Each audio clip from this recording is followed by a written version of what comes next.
ఇప్పటి వరకు ఎలా ఉందో తెలియదు కాని అసలు భయం ఇప్పుడు మొదలైందే. నువ్వేమో హాస్పిటల్లో శాంపిల్స్ ఇచ్చావు. ఇంటి దగ్గర గురువుగారు దీప చేసిన పనిని సమర్థిస్తున్నారు. పూర్ణాహుతి నేలపాలు కాకుండా దీపే కాపాడింది. రేపో ఎల్లుండో రిపోర్ట్స్ వస్తాయి. సుమిత్రని కాపాడ్డానికి నువ్వు సరిపోవని డాక్టర్ చెప్తోంది.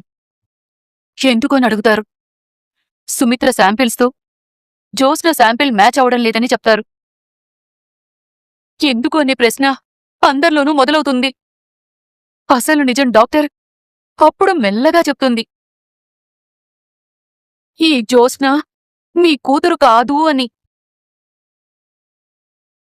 దాసుగాడికి అసలు కూతురు ఎక్కడుందో వెతికి రారా అని చెప్పాను. అది వస్తే నాన్న దాన్ని అడ్డం పెట్టుకుని నిన్ను కాపాడదాం అనుకున్నాను. చూస్తుంటే అది జరిగేలా కనిపించడం లేదు. మనకి గట్టిగానే మూడిందే. తదాస్తు.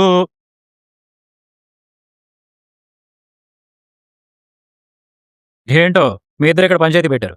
ఏంట్రా తదాస్తు అంటున్నావు? మనకి గట్టిగానే మూడింది అన్నారు కదా, అందుకే తదాస్తు అన్నాను. మేమెందుకన్నాము నీకు తెలుసా? తెలుసు. ఎందుకన్నావు? చేసిన తప్పులు బయటపడతాయని.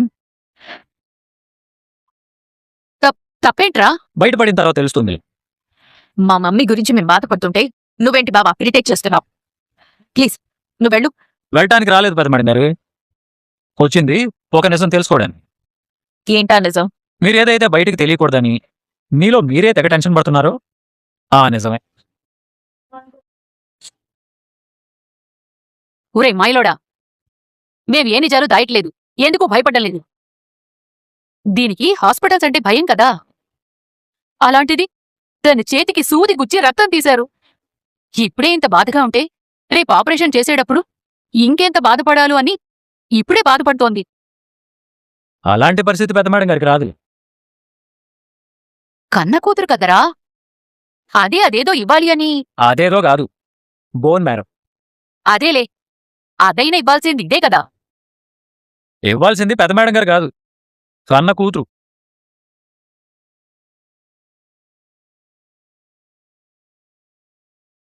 సో పెద్దమేడం గారు బాధపడాల్సిన అవసరం లేదు. ఒరేయ్, నువ్వు ఊరికే మాతో ఆడుకోకు. లేకపోతే ఏడిపారు, ఎవరైనా కన్న తల్లిని కాపాడుకునే అవకాశం వస్తే దాన్ని అదృష్టంగా ఫీల్ అవుతారు. మరి పెద్దమేడం గారేంటి దీని నుంచి ఎలా తప్పించుకోవాలా అని ఫీల్ అవుతున్నారు? నా భయాలు నాకుంటాయి బావా. భయం ఎందుకో? ముందు నువ్వెందుకొచ్చావు చెప్పు. దాసమావికి ఏమైంది? అదేంట్రా, వాడికేమవుతుంది? రాత్రి కూడా ఇలాగే ఇంటికొచ్చి దాసుమావయ్య ఫోన్ చేశాడు, ఏదో చెప్పాడు అన్నావు. ఏంటి అని అడిగితే మాట్లాడడం లేదు. అసలు నీ అనుమానమేంట్రా?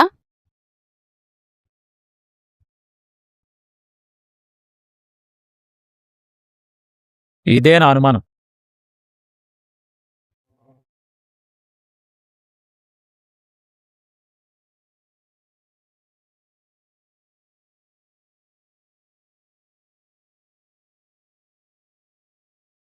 ఇది మా దాసుగాడిదేరా.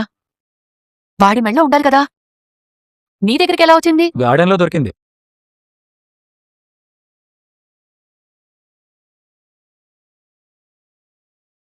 మొక్కలకి నీళ్లు పోస్తుంటే గార్డెన్లో దొరికింది. మెళ్ళో ఉండాల్సిన తాయెత్తు గార్డెన్లో ఎలా ఉంటుంది? తెగి పడిపోతేనే కదా. తెగిపోయిందా లేకపోతే ఎవరైనా తెంపేశారా?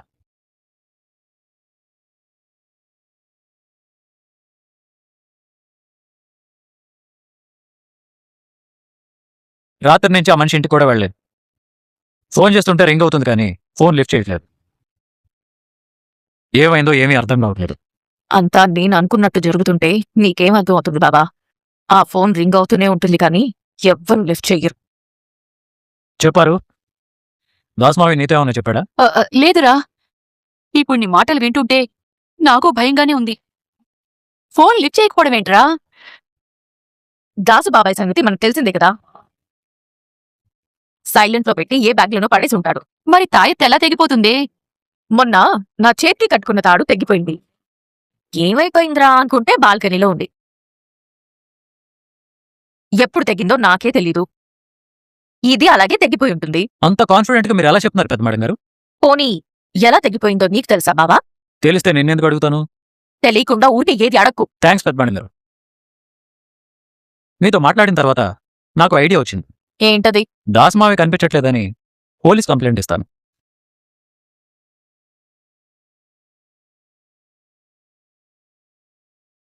ఏంట్రా నువ్వు? ఊరికే పోలీస్ కంప్లైంట్ ఇస్తానంటావేంటి? పోనీ దాసమావి ఎక్కడున్నాడో నీకు తెలుసా? తాయెత్తు తెగిపోవడానికి, ఫోన్ లిఫ్ట్ చేయకపోవడానికి, వాడు కనిపించకుండా పోవడానికి, ఏదో అయ్యిందని నువ్వు అనుకోవడానికి సంబంధమే లేదురా. వాడెప్పుడూ అంతే. పోతా ఉంటాడు, మళ్ళీ ఎప్పుడో వాడే వస్తూ ఉంటాడు. ఈసారి కూడా అదే జరుగుంటుంది. సరే పారు, ఇంకొక రోజు చూస్తాను. దాసమావి ఎక్కడున్నాడో తెలియకపోతే పోలీస్ కంప్లైంట్ ఇస్తాను. ఏం పెద్దమేడం గారు, మీరేమంటారు? నేనేదో అనుకుంటానని నువ్వెందుకు అనుకుంటున్నావు బావా? కన్న తల్లి ఇక్కడే ఉంది కదా, ఆవిడే చూసుకుంటుందిరా అని నా అభిప్రాయం. ఆవిడ కొడుకైతే నాకు మామయ్య, పైగా నా చెల్లెలకి మామగా. మీరు వద్దన్నా, సారీ, ఎవరు వద్దన్నా నేను బాధ్యత తీసుకుంటాను. మామయ్య ఎక్కడున్నాడో తెలుసుకుంటాను.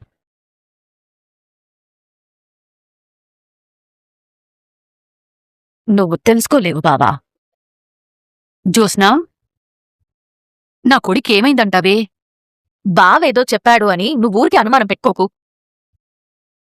నీ కొడుకు సంగతి నీకు తెలుసు కదా, ఎటో తిరుగుతూ ఉంటాడు. ఇది చెప్పేది నిజమేనా? మరి నాకేంటి దీని మీదే అనుమానం వస్తోంది?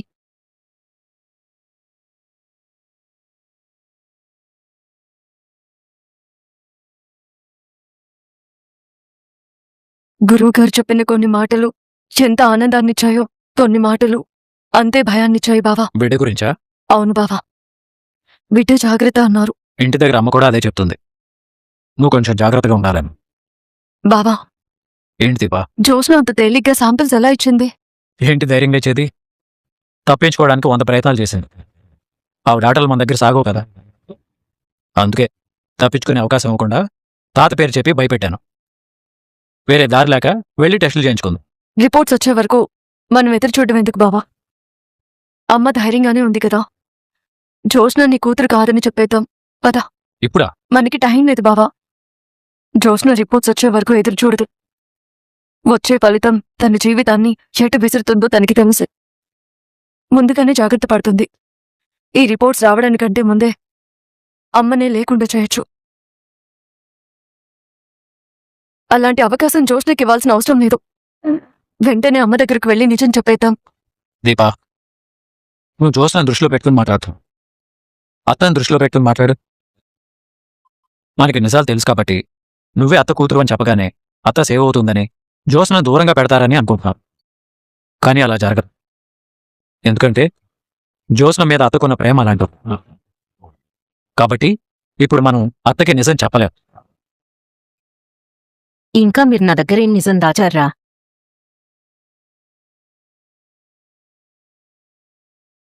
చెప్పరా, నా దగ్గర ఇంకా ఏం నిజం దాచావు? మేమే నిజాలు దాస్తాం అత్త. చెప్పాల్సినవన్నీ డాక్టర్ చెప్పారు కదా. మా అమ్మ నీ గురించి బాధపడుతుందని దీప చెప్తుంటే మనం ఇప్పుడు అత్తకి విషయం చెప్పలేము, చెప్తే బాధపడుతుంది అని చెప్తున్నా. అవునరా, కాంచన నాకు మంచి స్నేహితురాలు.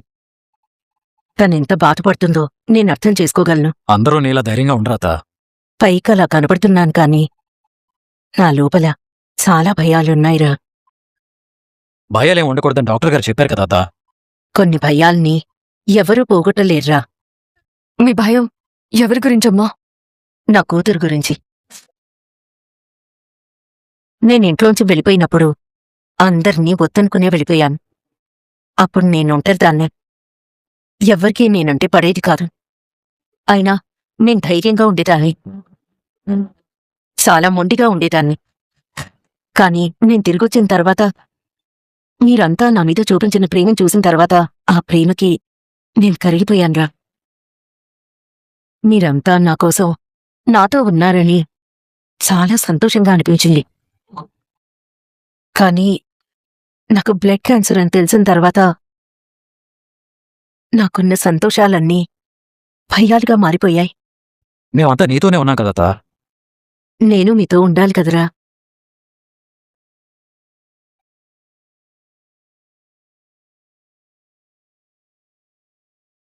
మీకేం కాదమ్మా. కాదు అనేది భవిష్యత్తు. దాన్ని మనం అంచనా వేయగలం కాని అది నిజమవుతుందని చెప్పలేము. మిమ్మల్ని అందరినీ వదిలేసి వెళ్ళిపోతున్నట్టు, మీ ప్రేమలన్నీ నాకు దూరం అయిపోతున్నట్టు, మీ అందరితో ఉండాలన్న ఆశలు తీరకుండానే ఎక్కడికో పోతున్నట్టు అనిపిస్తోంది. ఇలాంటి లేనిపోని ఆలోచనలు పెట్టుకుని భయపడద్దత్త. మనం ఎప్పుడూ ఇలాగే ఉంటాం. ఇవన్నీ నాకు అర్థమవుతూ ఉంటాయిరా. కాని నీకొక నిజం చెప్పనా? నా కూతురు జ్యోత్స్నంటే నాకు చాలా ఇష్టంరా. నేను దాన్ని ప్రేమించినంతగా అది నన్ను ప్రేమించదని నాకు తెలుసురా. అయినా నేను అది నన్ను ప్రేమించాలని నేనెందుకు కోరుకోవాలి? అది నన్నెలా అనుకున్నా సరే, నేను మాత్రం నా కూతుర్ని ఎప్పటికీ ప్రేమిస్తూనే ఉంటాను. కడుపులో ఉన్నప్పుడు దానిమీద పెంచుకున్న అనురాగం కంటే దాన్ని పెంచేటప్పుడు పెంచుకున్న అనురాగమే ఎక్కువ. అది 2 రోజులు ఇంట్లో లేకపోతే నాకు ప్రశాంతంగా నిద్రపట్టదు. అంత ఇష్టంరా అదంటే నాకు.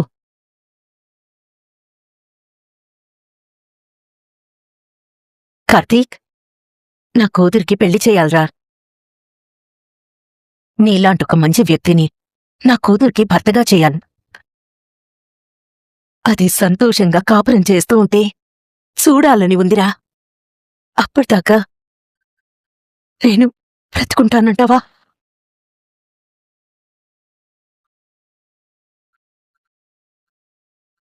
నీ కూతురు బతికుండగా నీకేం కాదమ్మా.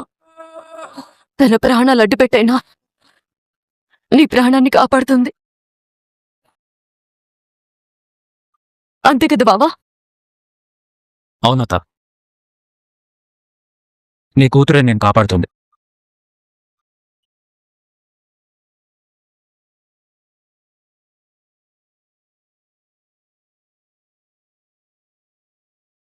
నువ్వు గురుగారు చెప్పిన దాని గురించి ఆలోచిస్తూ భయపడుతున్నావని అర్థమైంది నాన్న. కొన్ని భయాలు ఆలోచనల నుంచి పుడతాయి, కొన్ని భయాలు అనుభవంలో నుంచి పుడతాయి. మనిషి జీవితం ఎలా ఉంటుందో తెలుసా? బాల్యంలో యవ్వనాన్ని కోరుకుంటాడు, యవ్వనంలో పెద్దరికాన్ని కోరుకుంటాడు, పెద్దరికంలో అధికారాన్ని కోరుకుంటాడు. ఇవన్నిట్లీ తట్టుకొనొచ్చేది వృద్ధాప్యం. అప్పటికీ అర్థం కాదు, ఏ స్థితిలోనూ తన ఉన్న దశని పూర్తిగా అనుభవించలేకపోయాడు అని. మనిషి బ్రతికే కాలం కూడా ఎత్తైన కొండమేంచి కిందకి దొర్లిపోతున్న రాయిలాంటిదే దశరథ.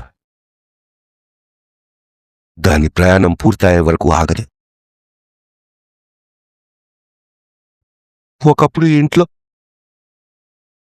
మీ అమ్మ దీపం పెట్టేది. ఆ జ్యోతి ఆరిపోయింది. మళ్ళీ ఆ చీకటిని నా కోడలు పోగొట్టింది. ఇప్పుడు మరోసారి ఆ దీపం రెపరెపలాడుతుంది. కొన్ని నమ్మకాలు నీటి మీద రాతల్లాంటివైతే, కొన్ని మాటలు చెక్కిన శిలాశాసనం లాంటివి. సుమిత్ర ముఖంలో నవ్వు లేదు, తనకేం కాదన్న ధైర్యం కూడా నాకు లేదు. వచ్చిన సమస్య మన దగ్గరున్న పరిష్కారం కంటే పెద్దది. కాని నా లోపలున్న భయం నాకున్న ధైర్యం కంటే పెద్దది.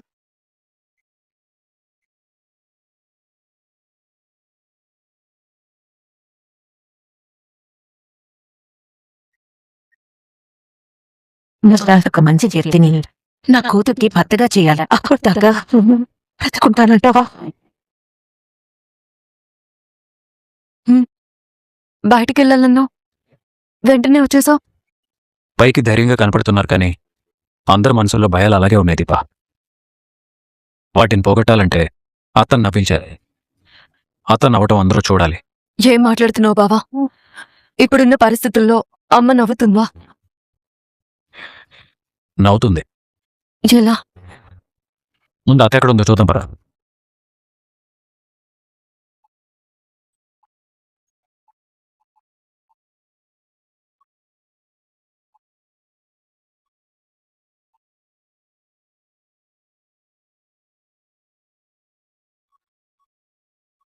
ఇప్పుడేం చూస్తావు బావా? ఏం చేస్తాను చూడు. ఏంటి బావా?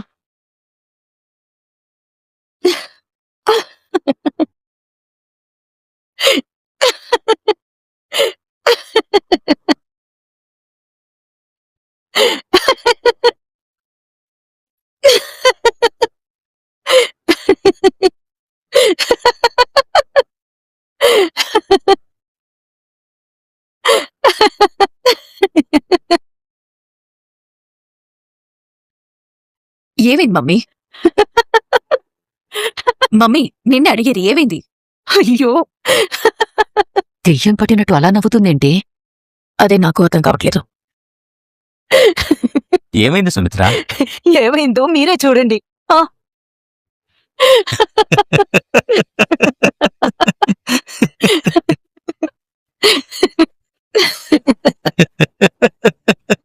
దశరథ, ఆ.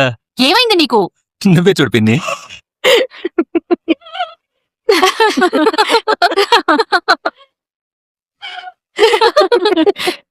ఏమైందిరా మీ అందరికీ? యాండి మీరు కూడా చూడండి. చూడన్నా.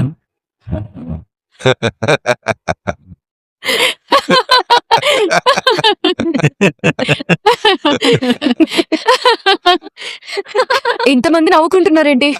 అసలేముంది దాంట్లో? ఏముందో నువ్వే చూడమ్మా. ఏది?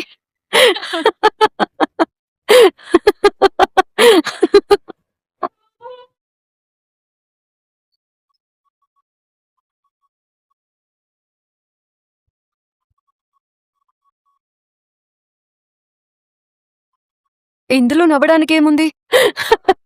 అయ్యో,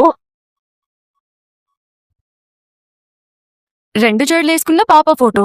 అంటే ఆ ఫోటో గురించి నీకేం తెలీదన్నమాట. తెలీదు. ఆ ఫోటో ఎవరిదనుకుంటున్నావు? మీ ఆయనదే.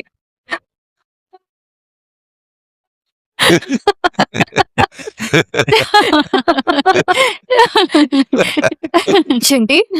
ఈ ఫోటో మా బావదా? అవును. యా కార్తీక్, నువ్వింతవరకు మీ ఆవిడకి ఎందుకు చూపించలేదు? ఇలాంటివి ఎవరికైనా చూపిస్తారా అత్త? నేనేదో సరదాగా నీకు షేర్ చేశాను అంతే. అయితే ఆ ఫోటో వెనుక ఉన్న కథలు కూడా తెలియాలన్నమాట. కదా? ఆ అత్త ప్లీజ్, అదంతా దీపకు చెప్పకు. ఆ అందరికీ తెలిసిందే కదరా. నువ్వు ఆగుపారు, అది నా పరువుకు సంబంధించింది. నా దగ్గర నువ్వు చాలా దాచావు బాబా. దీప దగ్గర కూడా నువ్వు నిజాలు దాస్తావా బాబా? అంటే ఈ ఫోటో కదా మీకు కూడా తెలుసా అమ్మాయి గారు? మా అందరికీ తెలుసు, కానీ ఎవరికీ చెప్పొద్దని మా అమ్మ దగ్గర మాట తీసుకున్నాడు. అందుకే మేము ఎవరికీ చెప్పం. మరిప్పుడు నాకెవరు చెప్తారు? సుమిత్ర, అది నువ్వే చెప్పాలి. ఎందుకంటే కార్తీక్ గాడు మాట తీసుకుంది నీ దగ్గరే కాబట్టి నువ్వు చెప్పడమే కరెక్ట్. ఏరా కార్తీక్, చెప్పమంటావా? నీకేదో సరదాగా పంపిస్తే నిజం చెప్పనా అని నన్ను అడుగుతావేంటత్తా? తప్పదురా, నిజం చెప్పాల్సిందే.